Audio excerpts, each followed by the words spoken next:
Donc, si on y va avec les objectifs de la rencontre, on va vraiment en 2 minutes parler de notre association, un peu le pourquoi qu'on en est rendu là, présenter notre équipe parce que vous allez travailler avec nous de façon assez soutenue et le contexte de l'entente. On va essayer de se garder un 45 minutes pour la présentation des programmes, expliquer l'admissibilité, quelles agences sont admissibles, quelles activités touristiques aussi doivent être incluses dans vos programmes pour pouvoir être admissibles. Et puis, on va aller plus en détail dans les deux programmes, soit les parcours d'accompagnement et l'appel de projet. Tout le monde m'entend bien, mon thème de voix, ça sort bien, merci. Finalement, une période de questions, donc je vous rappelle, simplement les écrire, même si c'est le sujet de quelques notes dans le clavardage, ça va nous permettre d'y revenir plus tard. On va aussi partager dans le clavardage certaines ressources. Donc, quand je vais mentionner certains documents, certaines pages web, ma collègue Marie-Claude, qui est avec nous aujourd'hui, va pouvoir les inclure.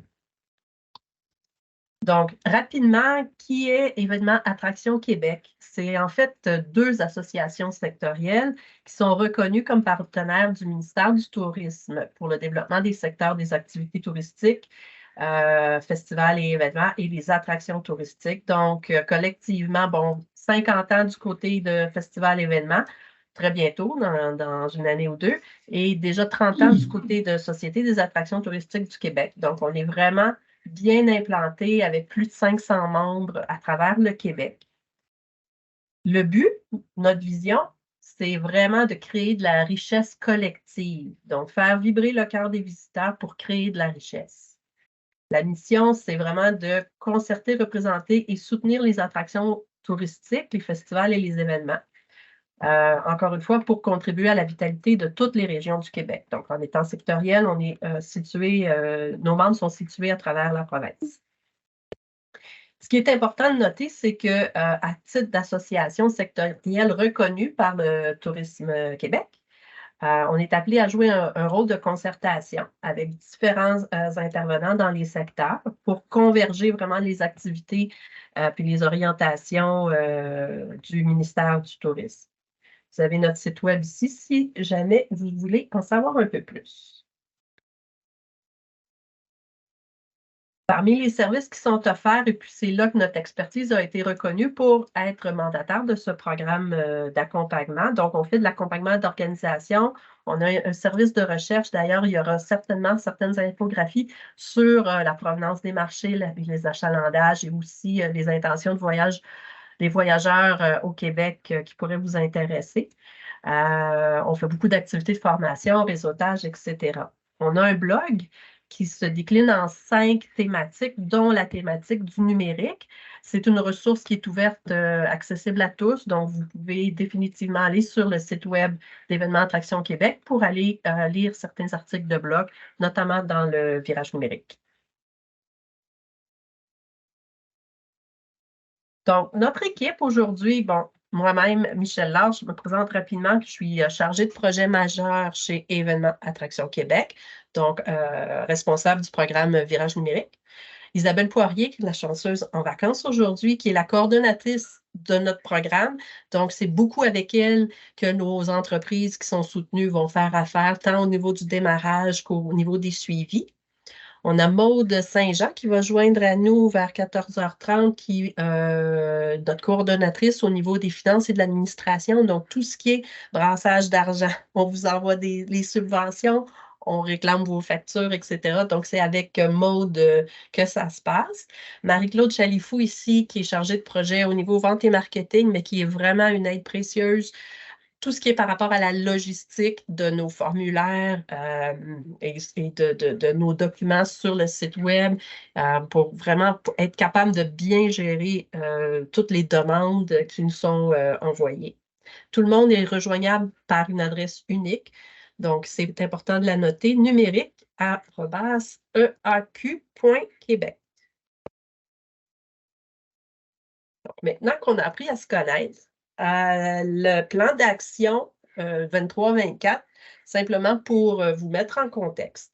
En janvier 22, on recevait une enveloppe conjointe de 3 millions qui provenait du ministère du Tourisme et du ministère de l'Économie, ce qui nous a permis de mettre sur pied un programme de soutien au virage numérique qui, lui, incluait tant un volet de sensibilisation avec des activités, des webinaires, des rencontres, des blogs, toutes sortes de contenus qui est disponible sur notre librairie de contenu, des podcasts, etc. Vous avez également le volet d'accompagnement dont on va parler aujourd'hui, le volet de soutien financier à la réalisation de projets, donc des appels de projets, et finalement un volet d'optimisation des ventes en marketing numérique.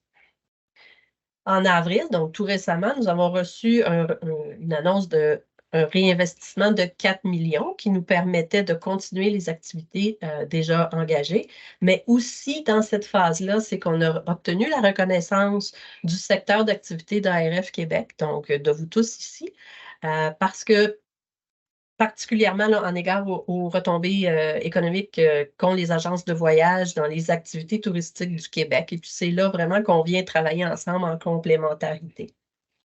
Donc, le plan d'action qu'on vous propose, qu'on vous présente aujourd'hui, permet aux agences admissibles de bénéficier des contenus informatifs, donc ceux qui ont déjà été créés et ceux qui sont à venir, dont des webinaires. Vous allez avoir accès à l'offre d'accompagnement individuel avec des experts en transformation numérique. Vous aurez aussi la possibilité de déposer dans le cadre de l'appel de projet, qui est en fait une enveloppe qui est exclusive à votre secteur.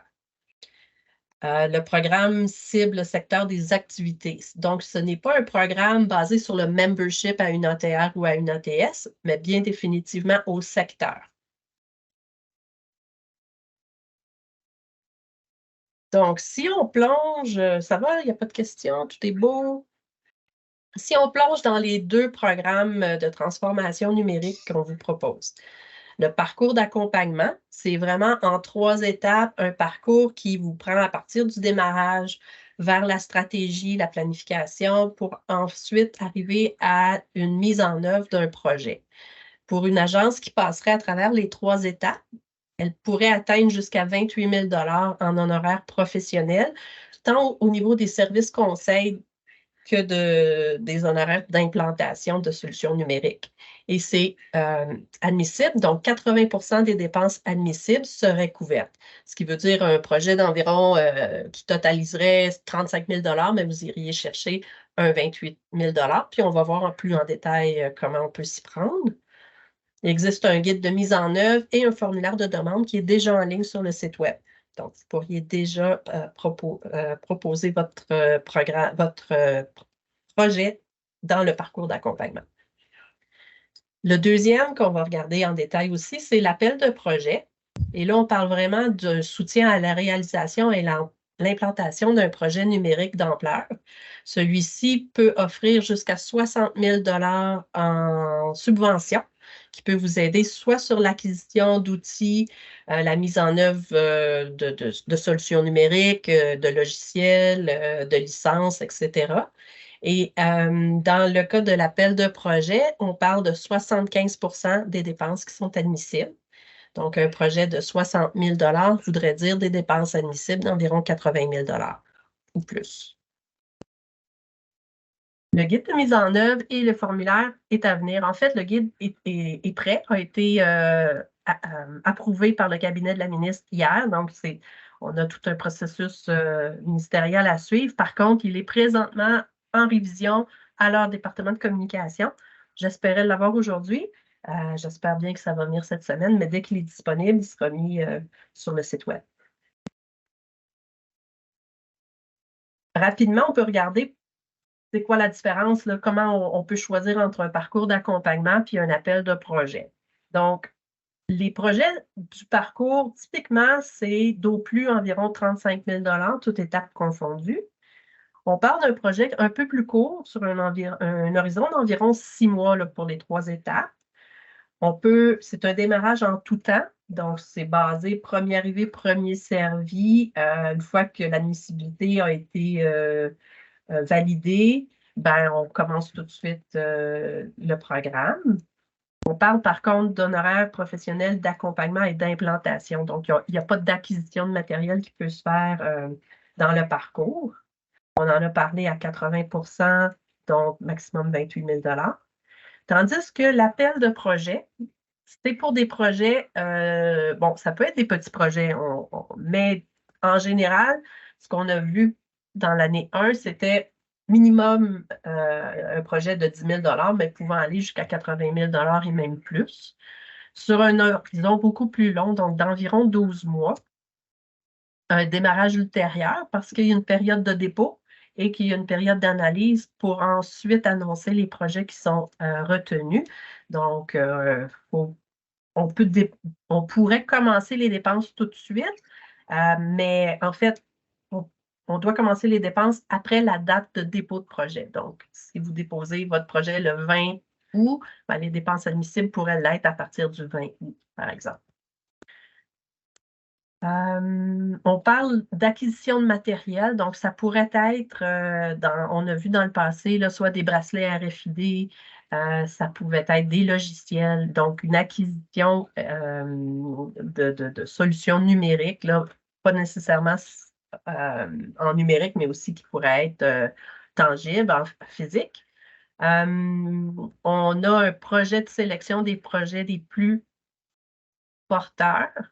Donc, il y a un comité d'évaluation qui est ensuite présenté à un comité directeur au niveau du ministère. Donc, c'est un processus qui va être un peu plus long sur l'appel de projet. Mais évidemment, étant donné qu'on peut aller faire des acquisitions, que l'enveloppe est plus importante, bien, pour certains d'entre vous, c'est peut-être l'option à privilégier.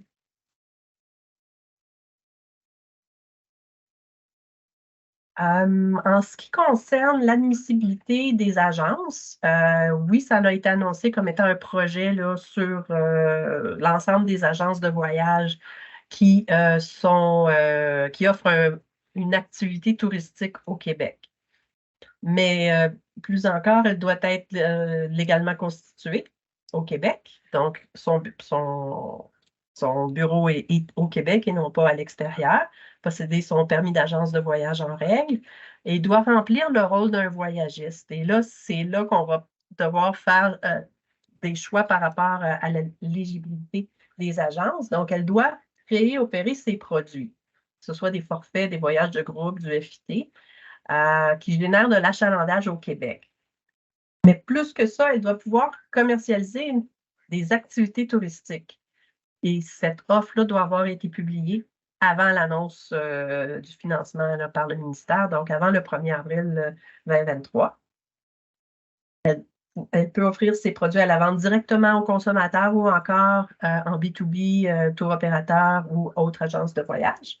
Et c'est du tourisme d'agrément qu'on recherche, donc le tourisme d'affaires serait exclu dans le cas ici. On a mis dans les agences qui ne seraient pas admissibles, une agence qui ne fait que la revente de produits qui sont développés par d'autres entreprises. Et aussi, ben, les agences qui feraient de la forfaitisation, mais qui n'incluent pas d'activité touristique. Donc, si on parle d'un vol auto, d'hôtel à la carte, de choses comme ça, si la majorité de son produit n'inclut pas d'activité touristique au Québec, elle ne serait pas admissible. Pour finalement là, éliminer également le tourisme d'affaires, le tourisme MICE, là, réunion, etc., etc. Les autres restrictions, ben, il faut être en règle, il ne faut pas être en faillite. Bon, d'autres genres de restrictions comme ça ici qui seront dans le guide du demandeur, mais les principales règles d'admissibilité sont ici présentées. Tout va bien, Marilyn? On n'a pas perdu personne. C'est bon. On parle d'activités touristiques admissibles et c'est là que la complémentarité avec Événements Attractions Québec devient importante.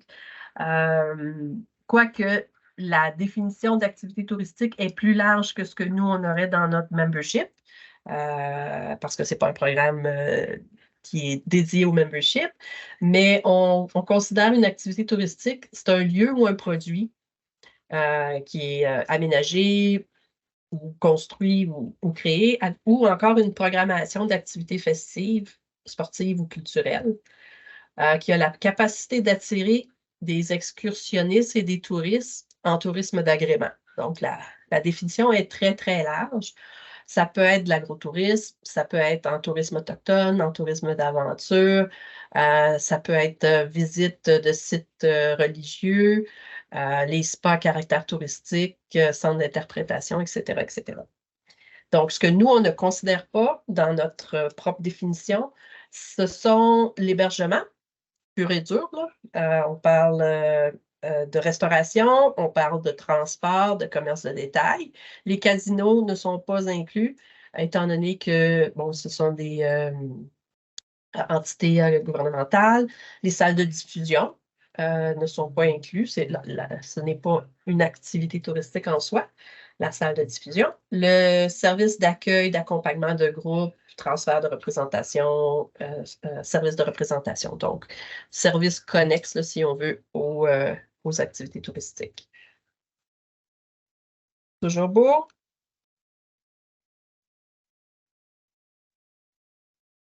Si on parle plus particulièrement d'un parcours d'accompagnement, ben, qu'est-ce que c'est cette bibite-là? C'est une bibite, on espère, qui va évoluer puis qui va arriver à un programme de mise en œuvre d'une solution numérique. Donc, le but du programme, c'est de fournir les ressources nécessaires pour commencer ou continuer votre réflexion dans vos besoins. On va essayer d'identifier un ou deux besoins plus prioritairement. Donc, d'arriver ensuite à développer une stratégie, concevoir un plan d'action pour finalement soutenir le processus de mise en œuvre de la solution numérique qui serait identifié dans ce cheminement-là. Donc, nous, on l'a décliné en 3 étapes. Quoi qu'on souhaite qu'il y ait une certaine logique là, dans le procédé, on comprend que plusieurs d'entre vous sont déjà peut-être rendus à une étape 2, déjà presque à l'étape 3. Donc, on va quand même valider ensemble pour ne pas vous faire partir à une étape que vous avez déjà accomplie récemment. Et puis, à ce moment-là, on pourra vous faire arriver dans le parcours au bon endroit. Ça va aussi permettre de libérer certains fonds. Si on n'a pas besoin de l'étape de démarrage pour vous, ben peut-être que quelqu'un d'autre, fait que ça va peut-être nous permettre d'assister le plus grand nombre d'entreprises possible.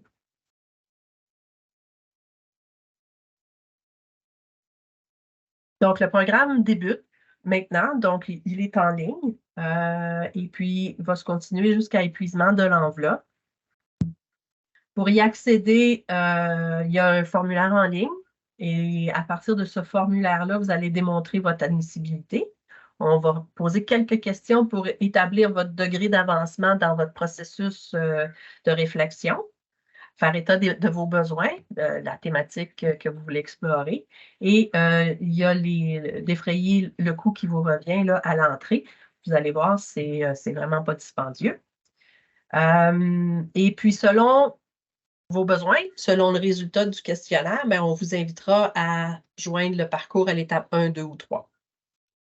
Le genre de thématique que vous pouvez vouloir explorer avec ce parcours, processus d'affaires, processus de gestion, la productivité de vos employés, la productivité au niveau de votre développement des affaires, de vos opérations, le transactionnel, la réservation en ligne. Vous voulez peut-être travailler l'expérience client. Il y a peut-être la cybersécurité qui est un souci chez vous, sécurité de vos données. Intelligence d'affaires, optimisation de... On a tous beaucoup de données sur nos clients. Parfois, on n'est pas trop sûr comment les prendre ou est-ce qu'on garde les bonnes données, est-ce qu'on collecte de la bonne façon. Donc, ça pourrait être une thématique à regarder. Peut-être l'automatisation aussi, l'automation de certaines de vos tâches.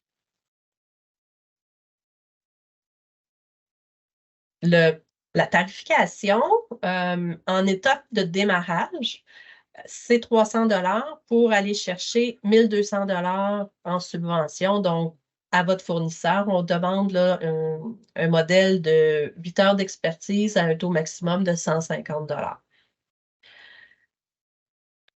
C'est vraiment pour faire lumière sur vos besoins, s'assurer que vous êtes à la bonne place aussi, les thématiques que vous avez choisies, etc., etc.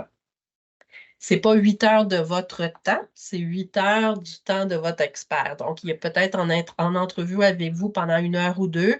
Il va peut-être faire ses recherches. Il va peut-être analyser certains documents qu'il vous aura demandé pour arriver à une recommandation.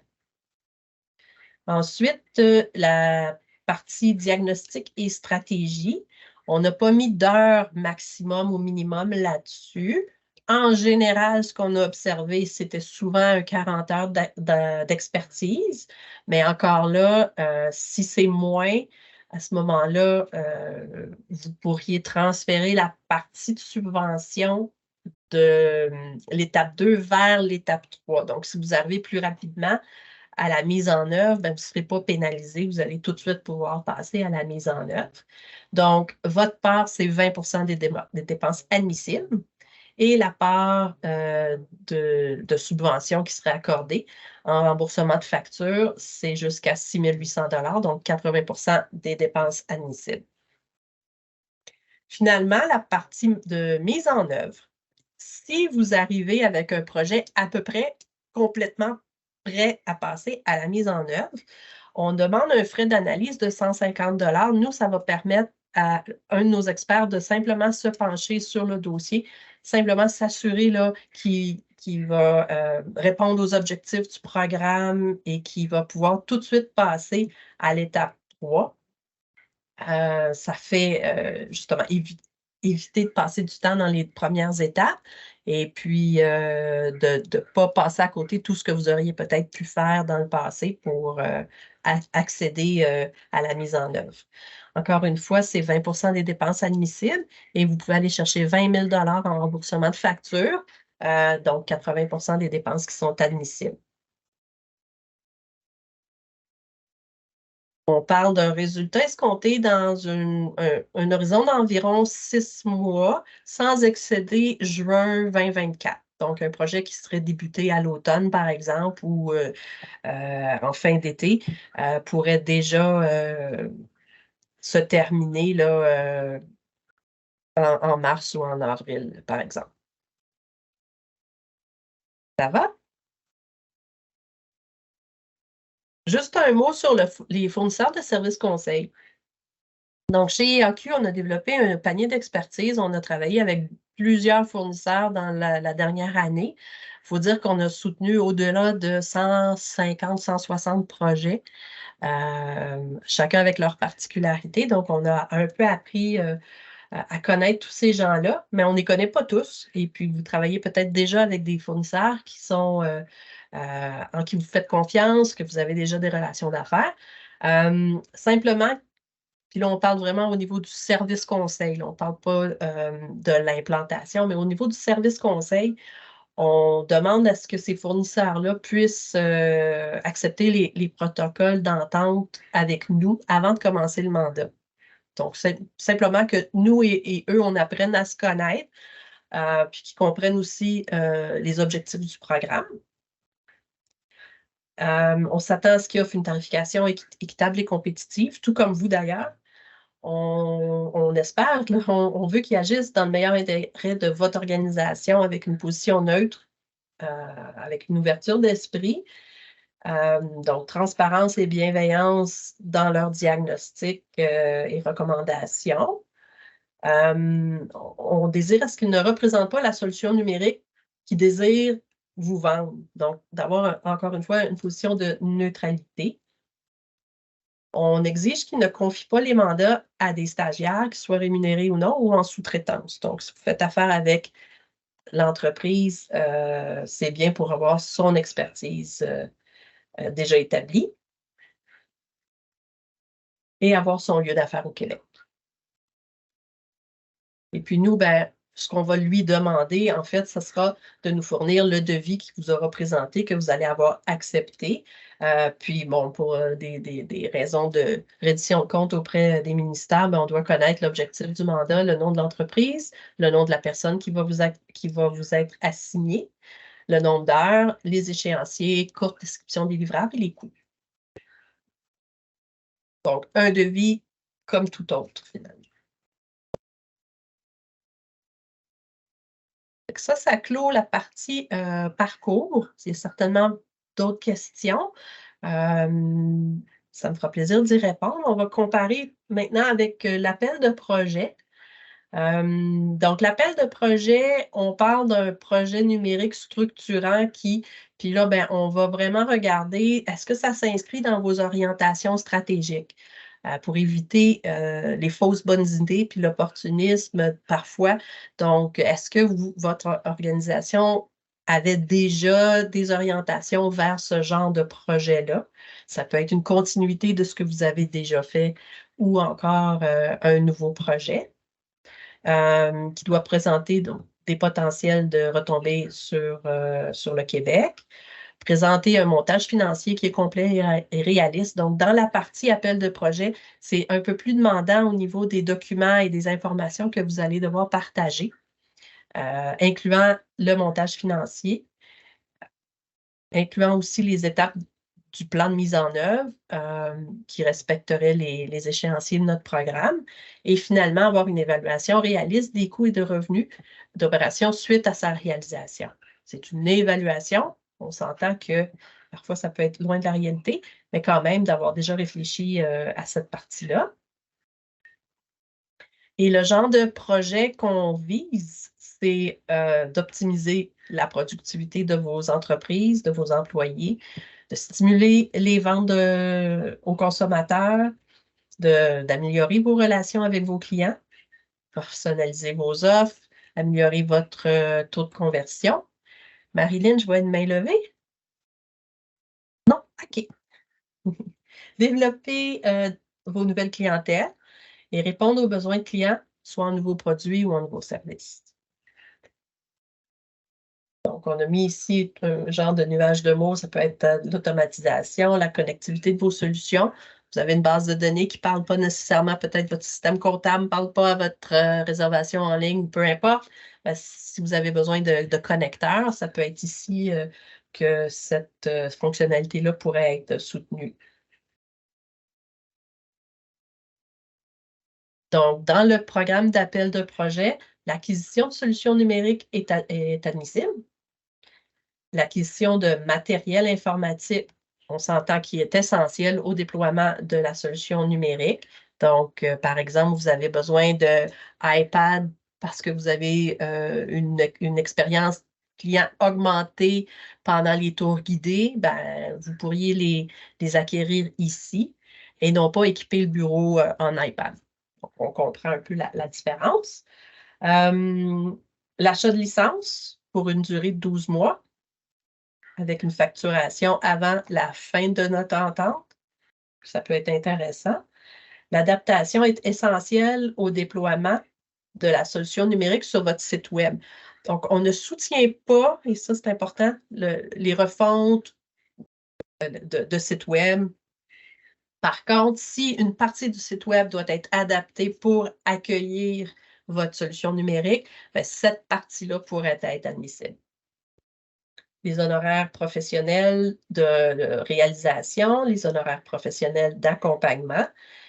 Si vous avez par exemple, un chargé de projet d'une firme qui se chargerait là, de mettre le projet en place, mais à ce moment-là, ces honoraires pourraient être comprises. Et puis la formation, mais avec un astérisque. Donc, la formation en lien avec les solutions numériques jusqu'à un maximum de 10% du soutien financier. Donc, on comprend qu'une firme qui offre un service a peut-être un frais de formation. Par contre, il existe plusieurs programmes de soutien à la formation des entreprises. Donc, si c'est au niveau vraiment de développer les compétences de vos employés ou autres, bien, on a plusieurs ressources là, qui pourraient vous aider à soutenir leur salaire, par exemple, sans passer par le projet ici. D'ailleurs, Michel, il y a une question au niveau du chat qui dit, Oui. dans le cadre de l'appel de projet, l'aide financière est-elle cumulable avec d'autres programmes provinciaux et fédéraux, subventions, financement? Oui. Il y a des limites, il y a des limitations spécifiques. Oui, donc dans le montage financier, on doit respecter un ratio de 75% de fonds publics pour 25 de part de l'entreprise. C'est important, effectivement, mais si vous avez un projet qui dépasse le cadre, par exemple un projet de 120 000, ben, on peut travailler le ratio ou encore on nous présente une partie du projet et l'autre partie du projet pourrait être présentée ailleurs. Ça va comme réponse? Merci. Mais le 25 de la part de l'entreprise doit vraiment venir là, soit d'un prêt à l'entreprise, soit de fonds propres, mais non pas d'argent gouvernemental. Donc, une subvention du PCAN de 2400 sera déductible du montant total. Ben, en fait, c'est que le PCAN va couvrir une partie que nous, n'est pas admissible. Si, par exemple, c'est la refonte du site Web, il faudrait regarder, là, on parle rapidement, mais si c'est la refonte de votre site Web qui est admissible par le PCAN, cette partie-là n'est pas admissible chez nous. Donc, on n'en tiendrait pas compte. Vous nous présenteriez seulement la partie qui serait admissible chez nous. Et ça, tout ce qui est les dépenses admissibles et non admissibles vont être bien détaillées là, dans le Oui, dans le guide. guide mais ça s'en vient incessamment, là, les détails complets. Oui, tout à fait. Puis, vous pouvez, avant de présenter votre projet, là, on est toujours disponible pour regarder avec vous, s'assurer là, que vous ne perdez pas votre temps à déposer quelque chose qui, finalement, ne pourrait pas être admissible. Donc, n'hésitez pas là, à communiquer avec nous. Et ici, d'ailleurs, sur notre site Web, là, je vous invite à voir là, les autres types de financement, dont le PCAN, là, pour ceux qui ne le connaissaient pas. On a un lien sur notre site Web qui en parle. Donc, on a parlé des dépenses admissibles, ce qui ne serait pas admissible, des refontes ou des créations de sites Web. Malheureusement, ça ne l'est pas, mais ça pourrait l'être avec le PCAN. L'infrastructure de réseau, là, vous avez vos serveurs, vous avez besoin, bon, ici, c'est peut-être moins pertinent, mais on avait des attractions qui étaient situées très loin en région où l'Internet ne rentrait pas super, puis là, ils voulaient s'installer. Non, ça, nous, l'infrastructure, on ne le couvre pas. Bon, les périphériques, ordinateurs de bureau et autres usuels ne seraient pas couverts. On a dit tantôt, sauf s'ils sont essentiels au déploiement, donc à un usage restreint à la solution numérique, à ce moment-là, pourrait l'être. Vos salaires, frais de gestion, malheureusement, ce n'est pas admissible. Téléphone cellulaire non plus. Tout ce qui serait lié exclusivement à l'hébergement, la restauration ou le transport, ce n'est pas le mandat des AQ. Il y a eu d'autres enveloppes qui ont été annoncées dans d'autres OTR, dont l'Institut d'hôtellerie de tourisme a ramassé aussi une enveloppe avec le MEIE pour la restauration et l'hébergement. Je crois qu'ils ont décidé d'aller plutôt dans la formation et non pas dans le soutien financier. Donc, mais nous, ce n'est pas dans notre mandat, malheureusement. Les activités promotionnelles ne seraient pas admissibles, puis évidemment, les dépassements de coûts. Comment ça se passe, un dépôt de projet? Dès la semaine prochaine, là, on est déjà rendu le 9. Donc, nous, on a eu un feu vert hier pour dire que à partir du 15 août, on pouvait faire l'appel de projet. Donc, à ce moment-là, ce sera l'ouverture. Il n'y a pas de premier arrivé, premier servi dans ce volet-là. Donc, prenez le temps de bien faire les choses. Vous avez jusqu'au 2 octobre, 17 h pour soumettre votre dossier. La période d'évaluation, ça va dépendre nécessairement du volume et c'est tributaire des ministères. Je dois avouer que ça ne va jamais à la vitesse grand V. Donc, la période d'évaluation entre octobre et décembre. La signature de la convention et le premier versement de 25 se ferait, on estime, autour de janvier ou février. La réalisation des projets. Donc, il y a une étape de suivi, si on veut, qui va vous permettre d'aller chercher le 50 de la subvention. et la fin des projets doit se faire au 31 août 2024. Finalement, pour aller chercher le dernier 25 que j'ai oublié d'écrire ici, en fait, c'est suite à votre bilan des réalisations, où là, ben, vous nous démontrez en quoi votre projet consiste et ben, qu'il est réalisé, en fait. Là. Le projet, on le connaît déjà, mais qu'il est bien implanté. Vous avez 60 jours après la fin de la mise en œuvre, sans excéder le 31 octobre 24 pour obtenir le dernier versement de 25 Il semble que je n'étais pas claire sur ce point-là. Mais s'il y a des questions, n'hésitez pas. Ça va?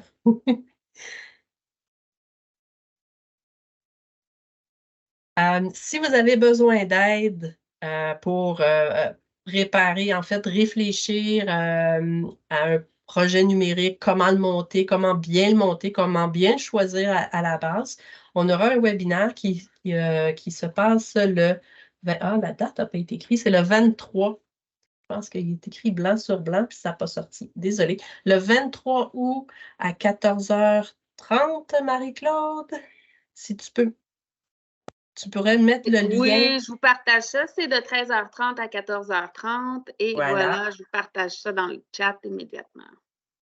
Donc, vous êtes invités, c'est gratuit. Vous pouvez assister. Donc, vous allez être amené à réfléchir sur le choix du bon projet, comment cibler des subventionnaires potentiels, comment analyser les différents programmes et puis voir à d'autres options de financement. Donc, c'est Claudine Drolet qui va offrir ce webinaire.